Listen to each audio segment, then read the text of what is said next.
ডাক, দ্বিতীয় পর্ব। আমি তুষিকে কোলে নিয়ে দৌড় দিলাম। ঝাড়া দৌড় দাঁড়ি। এক দৌড়ে বিল্ডিংয়ের বাইরে। আমাকে দেখে দারোয়ান অবাক হয়ে বলল, দৌড়ান কেন স্যার? আমি বললাম, পুলিশ ডাকেন, জলদি পুলিশ ডাকেন। আমাদের বাসায় কারা জানি ঢুকেছে।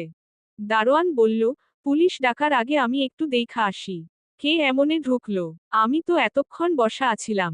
একটা তেলাপোকাও তো ঢুকতে দেই নাই। দারোয়ান উপরে আমাদের বাড়ি গেল। আমি নিচে তুষিকে কোলে নিয়ে দাঁড়িয়ে থাকলাম। তুষির মুখটা শুকনো, ভয় পেয়েছে খুব। 15 মিনিট পর দারোয়ান এলো। গিয়েছিল সে চোখমুখ শক্ত করে।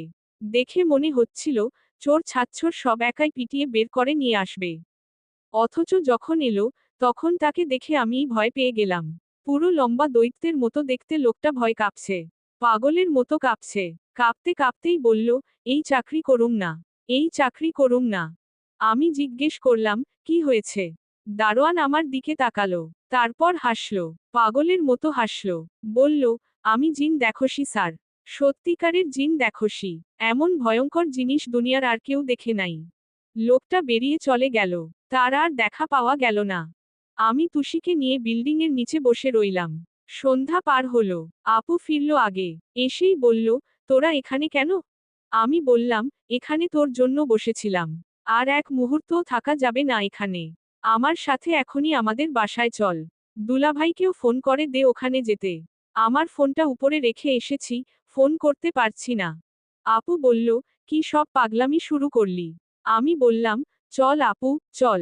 রাস্তায় সব বলবো তোকে। রিকশায় উঠতে উঠতে আপুর বিল্ডিংয়ের দিকে তাকালাম। আপুদের ফ্ল্যাটটা অন্ধকার দাঁড়ি।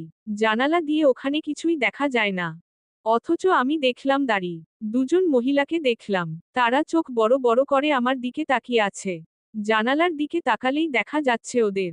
বাসায় ফিরতে ফিরতে আপুকে সব বললাম। সে বিশ্বাস করল না। বলল ফাজলামি করছি। আমাকে অনেক বকল তুষিকে ভয় দেখানোর জন্য। তুষি ভয় এতটুকু হয়ে গেছে। আপু ফোন দিল দুলাভাইকে। বলল যে সে আজ রাতে মায়ের বাসাতেই থাকবে। ভাইয়া যেন সোজা বাড়িতে চলে যায়।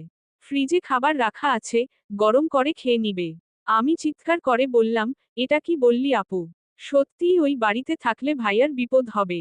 আপু চোখ রাঙিয়ে বলল, চোখ ফাজিল। তোর ফাজলামির জন্য আমার মায়ের বাসায় যাওয়া লাগছে। তোর দুলাভাইকেও এমনে বোকা বানাবট নাকি? ও বাসাতেই যাক। বাসা খালি রাখা ঠিক হবে না। আপুকে কোনোভাবেই মানাতে পারলাম না দাঁড়ি। রাতে ভাইয়া ওই বাসাতেই থাকবে দাঁড়ি। একা। আমরা আমাদের বাসায়। আপু আর তুষি এক রুমে ঘুমাতে গেল। আমি তাদের পাশের রুমে। আমি রাতে জেগে রইলাম। খুব ভয় করছিল। মনে হচ্ছিল, এখনই ফোন বাজবে আপুর। আপু ফোন ধরবে দাঁড়ি। আর ওপাশ থেকে আসবে কোনো খারাপ খবর। রাত তখন 1টা বাজে। ফোনটা এলো। আপু ধরল ফোন। আমি আপুদের দরজার সামনে গিয়ে দাঁড়ালাম দাঁড়ি। আপু কণ্ঠটা কেমন গম্ভীর শোনালো প্রথমে। তারপর ভয়, অদ্ভুত ভয় জাগলো তার কণ্ঠে। আপু কান্না কান্না গলায় বলল, কি দেখছো তুমি? কি দেখছো?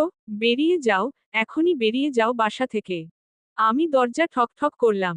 আপু খুলল দরজা। চোখ দুটো ভেজা। ভয়ে কাঁপছে। আমি জিজ্ঞেস করলাম, কি হয়েছে? আপু বলল, তোর ভাইয়া শুয়েছিল।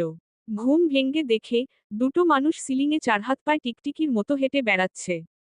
হঠাৎ চিৎকারের শব্দ। আপুর ফোনে। আপুর ফোনটা অন করা। ভাইয়া অন কলে ছিলেন। চিৎকারটা ভাইয়ার। আমার তখন ভাইয়ার চিৎকারের দিকে মন নেই। আমার দৃষ্টি আপুদের বিছানায়। সেখানে তুষি বসে আছে। জানালার দিকে তাকিয়ে আছে সে দাঁড়ি। জানালার ওপারে বারান্দা। বারান্দায় স্নিগ্ধ জোছনা। জোছনায় বারান্দার অনেকখানি আলোকিত হয়ে আছে। সেই জোছনার ভয়ঙ্কর আলোয় আমি দেখলাম, দুজন চাদর পরা মহিলা বারান্দায় দাঁড়িয়ে জানালা দিয়ে তুষির দিকে তাকিয়ে আছে। হাত নেড়ে ডাকছে তুষিকে। চলবে। লেখা শোয়েব বাশার। তারিখ 27 এপ্রিল 2025।